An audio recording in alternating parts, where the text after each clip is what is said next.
신약성경 402페이지에 있습니다. 3장 14절에서 16절 교독하고 마지막 절은 같이 읽죠. 제가 먼저 읽겠습니다. 라오디게아 교회 사자에게 편지하라. 아멘이시오 충성되고 참된 증인이시오 하나님의 창조의 근본이신 이가 이르시되 내가 내 행위를 아노니 내가 차지도 아니하고 뜨겁지도 아니하도다.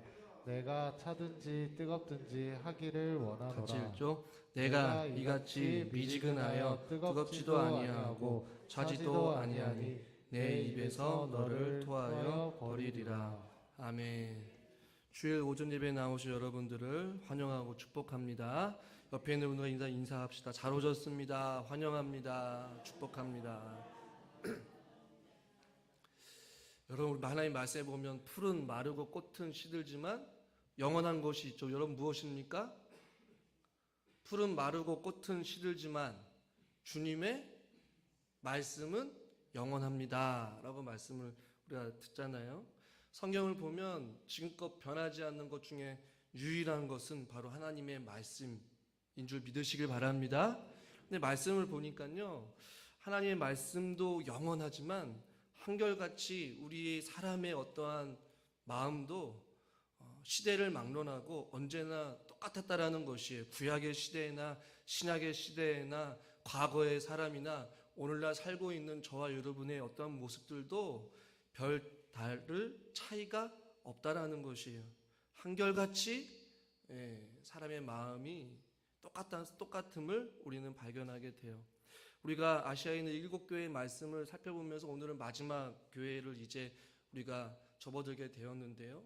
각 교회를 보면서 여러분 무엇을 느끼셨는지 모르겠어요.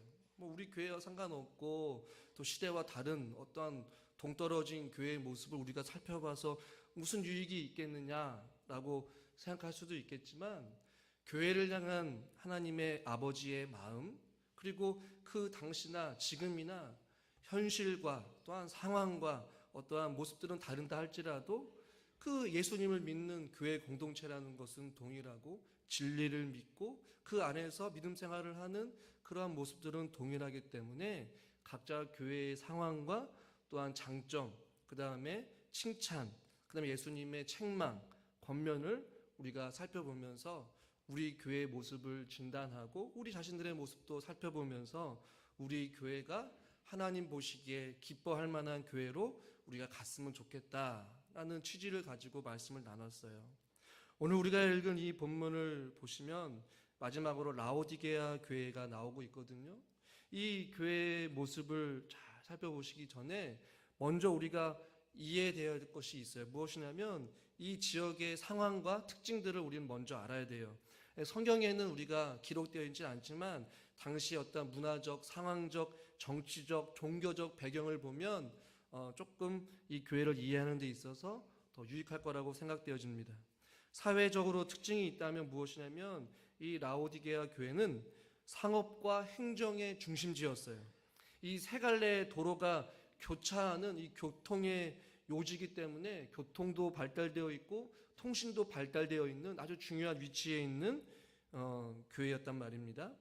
그리고 경제적으로 굉장히 번성을 해서 이 당시에 2개의 극장이 있었고 인상적인 운동 경기장과 심지어 실내 경기장까지, 그리고 목욕탕 당지가 있을 정도로 굉장히 경제적으로 부유한 지역이었어요. 금융 혹은 은행의 중심지였고 의료 산업에 굉장히 발달했고 또 섬유 산업이 굉장히 발달하였어요.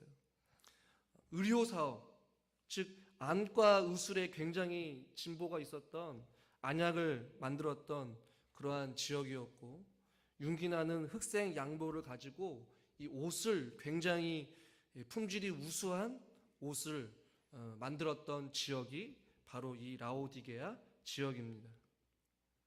종교적으로는 토착의 어떤 신앙과 로마 신들을 같이 섬기는 어떤 혼합주의에 빠져 있는 지역이 바로 이 지역이었어요.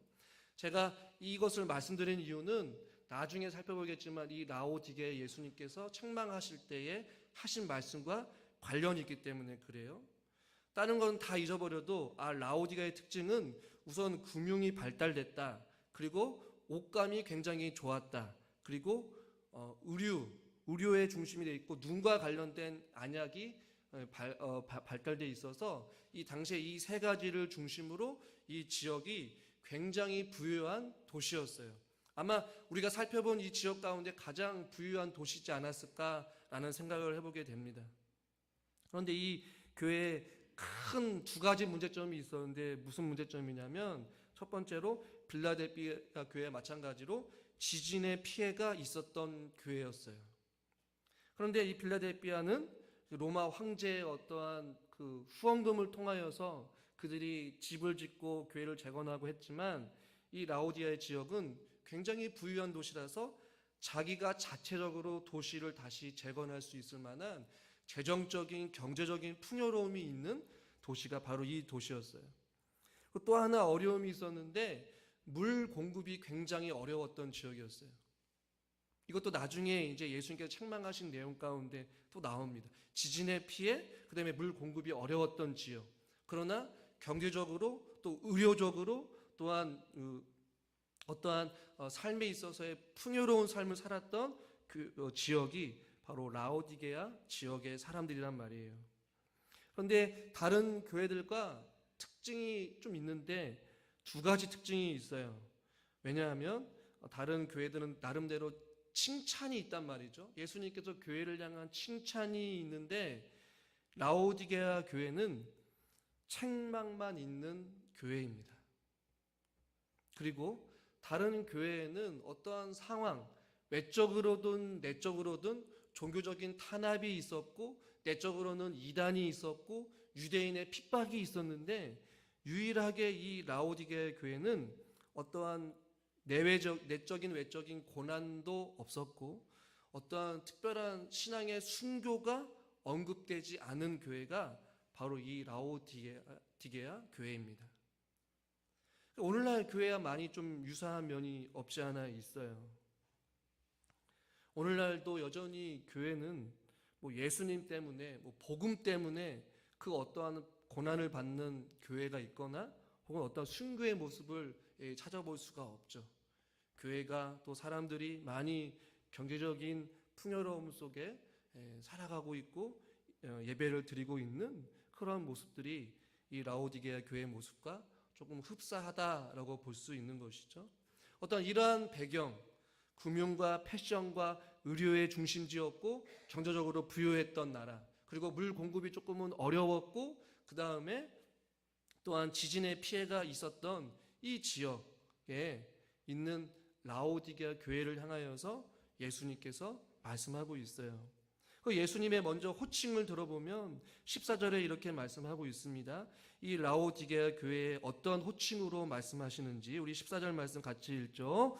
라오디게아의 교회 사자에게 편지하라. 아멘이시요 충성되고 참된 증인이시요 하나님의 창조의 근본이신 이가 이르시되. 삼중적으로 말씀하고 있어요. 첫 번째는 아멘이신이다. 이 아멘이라는 것은 이사야 65장의 말씀과 빗대어서 진리의 하나님이라는 의미를 가지고 있어요. 이 아멘이라는 것은 무슨 어떤 사실을 확증하다 혹은 입증하다. 그래서 하나님이 확실하고 하나님은 진실하시다. 자신의 약속을 확실하게 이루시는 진리의 하나님, 아멘의 하나님, 진실되고 신실하신 하나님이 말씀하신다라고 우리가 생각해 볼 수가 있어요. 또한 두 번째는 조금 순서를 바꿔서 하나님의 창조의 근본이신 이가 말씀하시되 창조의 시작 혹은 창조의 근본이라고 말씀하고 있어요. 알파요 오메가요 처음과 마지막이 되어주시는 하나님, 창조를 시작하셨고 모든 창조를 주관하시고 지금도 통치하시고 다스리고 계시는 그 하나님이 지금 이 교회에 말씀하고 있는 것이에요. 세 번째로는 어떤 분이시로 말씀하고 있습니까? 충성되고 참된 증인이시다. 그분은 거짓말을 하실 수 없으시며 진실을 아시고 진실대로 말씀하시고 진실대로 행하시는 분이 말씀하신다 라고 말씀하고 있는 것이죠. 그러니까 아멘이시요 충성되고 참된 증인이시며 할렐루야. 하나님의 창조의 근본이신 처음과 나중 되시고 창조하시고 지금도 다스리시고 통치하시는 창조의 근본은 바로 창조의 때를 말하기도 하지만 예수님의 부활을 통하여서 재창조의 의미를 가지고도 있어요. 그러니까 참으로 진실하시고 확실하시고 그 말씀하신 대로 이루어 가시고 성취해 가시고 다스리시고 통치하시고 지금도 새롭게 재창조를 이루어가서 세상을 변화시키는 참으로 진실하고 유일하신 하나님 아버지이신 예수 그리스도께서 지금 너희들에게 말씀하신다라고 우리에게 교훈해주고 있는 것입니다. 나중에 살펴보겠지만 미지근한 태도로 혼돈과 무질서 속에서 그들이 살아가고 있는 라오디아 교회에게 너희들의 그 믿음을 확실하기 위하여서 그들의 믿음을 확고하게 하기 위하여서 진실되시고 참되시고 아멘이시오 충성되신 창조의 모든 기본이 되어주시고 창조의 근원이 되신 예수님께서 말씀하신다. 그 때문에 너희들이 이 말씀을 듣고 확실하게 너희의 입장을 바로 서라라고 하고 있는 것이죠. 너희의 신앙의 색깔 혹은 신앙의 노선, 너희들이 누구를 믿어야 됐고 누구를 섬겨야 될지를 확실하게 알아라. 누구를 통해서요? 아멘이시오 충성되시고 창조의 근본이 되시고 알파요 오메가요 처음과 나중 되시는 이 세상 모든 만물을 창조하신 유일한 진리 되어 주신 하나님의 말씀을 듣고 너희들이 확실하게 누구 편에 서라라고 말씀하고 있는 것이죠.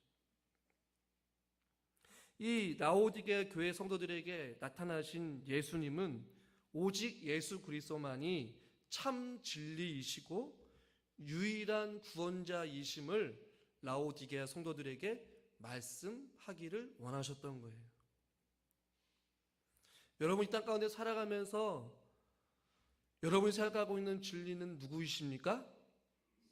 예수 그리스도. 우리가 유일하게 구원자로 삼아야 될 분도 누구이십니까? 우리의 유일한 소망이 누구이십니까? 우리의 유일한 생명이 누구신 거예요? 예수 그리스도. 오직 하나님의 말씀이 진리요 생명이기 때문에 저와 여러분들은 하나님의 말씀을 붙잡아야 됩니다. 하나님의 말씀을 의지해야 됩니다. 하나님의 말씀대로 살아가야 된다는 것이죠. 하나님의 말씀이 저와 여러분들을 가장 안전한 곳으로, 푸른 초장으로, 쉴만한 물가로, 영원한 생명으로 인도하여 주실 줄 믿습니다. 지금 그런 아멘이시오 충성되고 참된 증인이시고 하나님의 창조의 근본이신 그 예수님께서 지금 이제 라오디게아 교회에게 말씀하고 있습니다.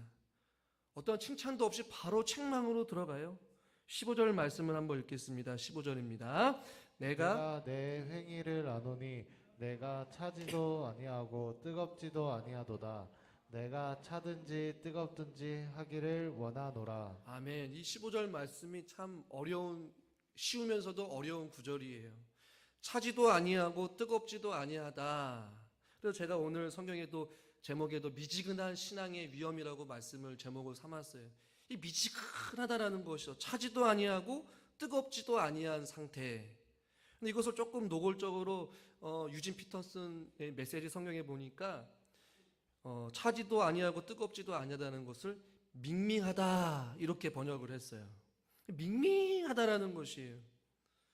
그러니까 좀 비유적으로 말씀드리면 이 당시의 성도들은 굉장히 위선적이고 어떠한 결단력도 없고 우유부단하고 세상과 적당하게 타협하고 적당하게 믿음 생활하고 어떠한 기계적인 의무 가운데 예배를 드리고 어떠한 믿음의 삶의 경험과 열매도 없이 그냥 밍밍한 상태로 이것도 저것도 아닌 그냥 쉽게 말하면 어설픈 그리스도인으로서 살아가고 있음을 지금 책망하고 있는 것이에요.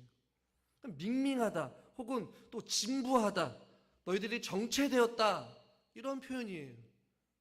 그러니까 완전히 뜨겁거나 차갑거나가 아니라 애매모호한 밍밍한 그리스도인, 진부할 정도로 정체되어 있는 그 이유는 무엇 때문인지 아십니까? 물질적인 풍요와 그 안일한 삶으로 인한 결과였어요. 이들은 이 물질적인 풍요로움이 자기 자신들의 신앙생활을 잘하여서 하나님께서 복을 주셨기 때문에 자기네들은 신앙생활을 잘한다라고 착각하고 살아간 거예요.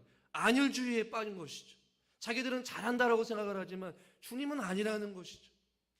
차지도 뜨겁지도 아니한 밍밍하고도 진부하고 정체되어 있는 어떤 둔해버린 그러한 모습들을 지금 라오디게아 교회를 통하여서 우리는 바라보게 됩니다.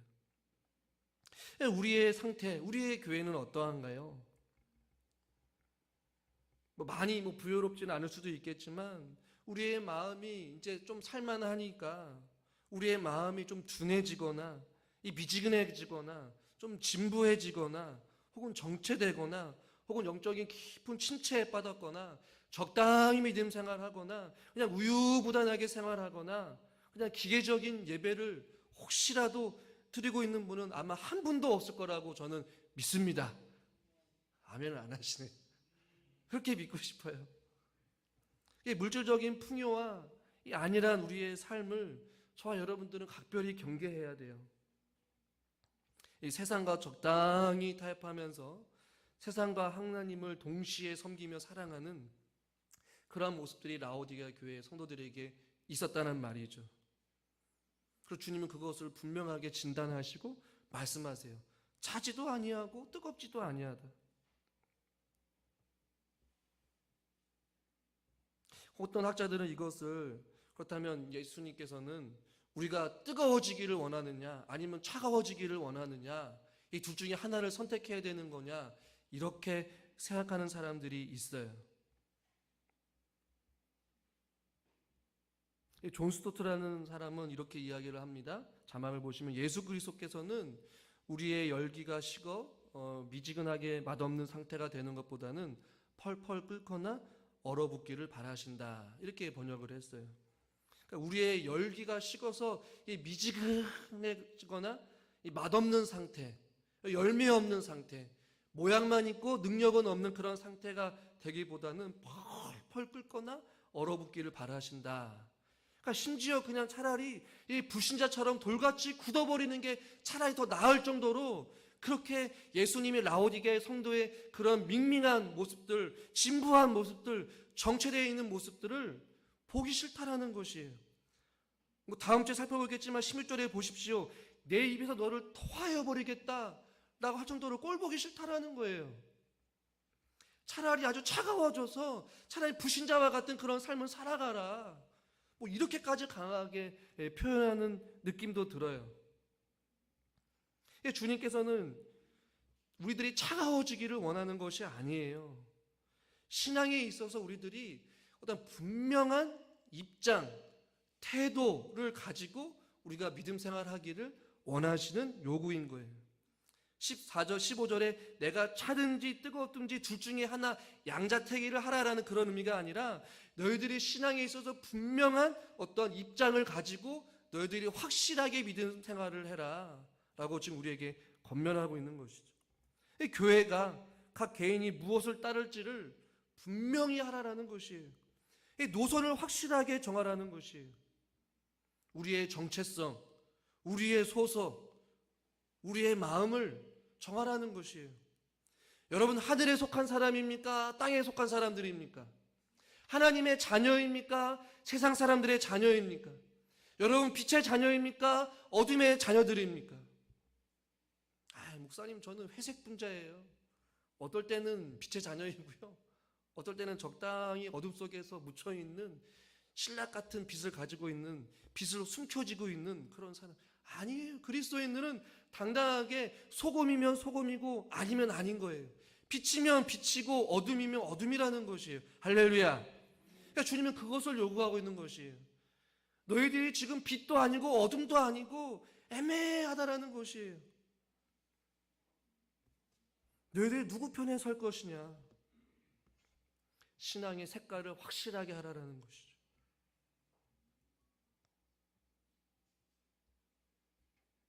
하나님을 사랑할 거냐?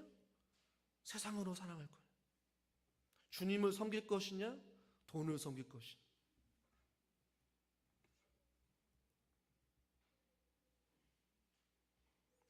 라오디게 교회를 향한 주님의 마음은 차지도 아니하고 뜨겁지도 아니하다.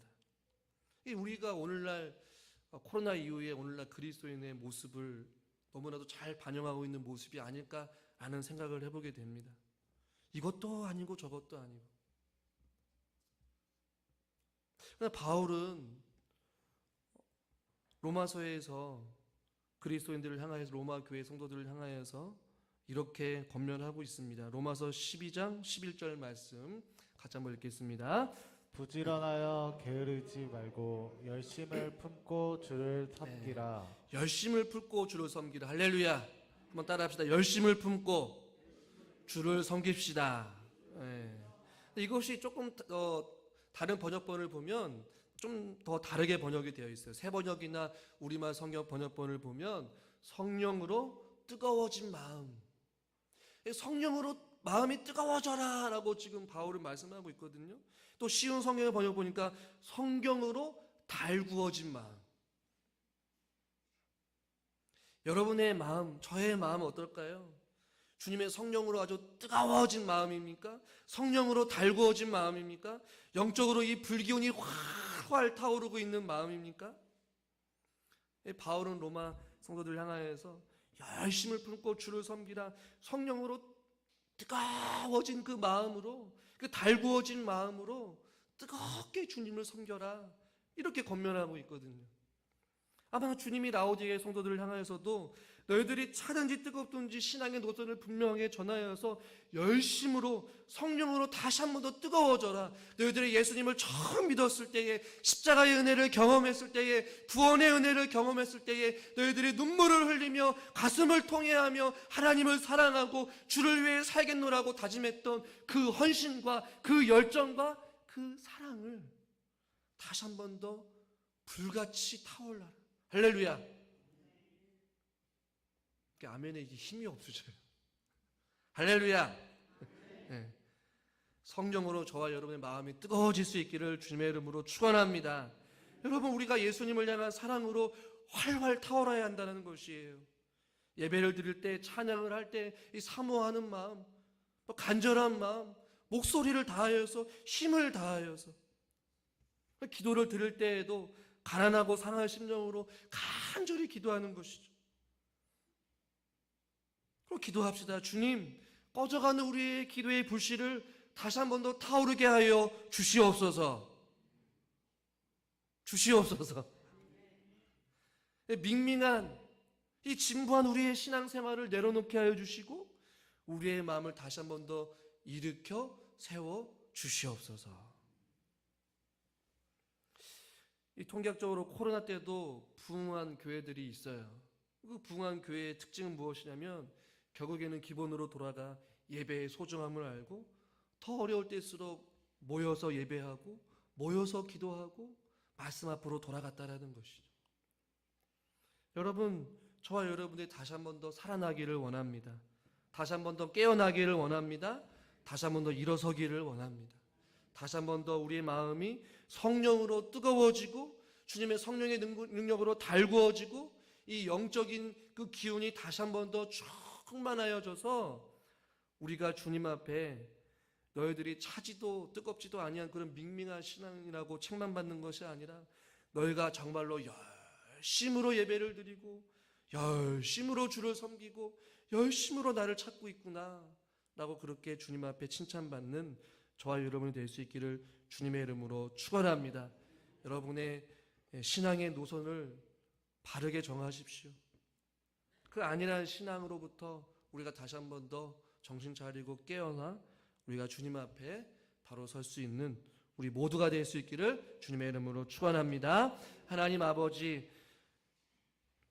차지도 아니하고 뜨겁지도 아니하여서 책만 받은 라오디아 교회의 모습을 바라보게 됩니다.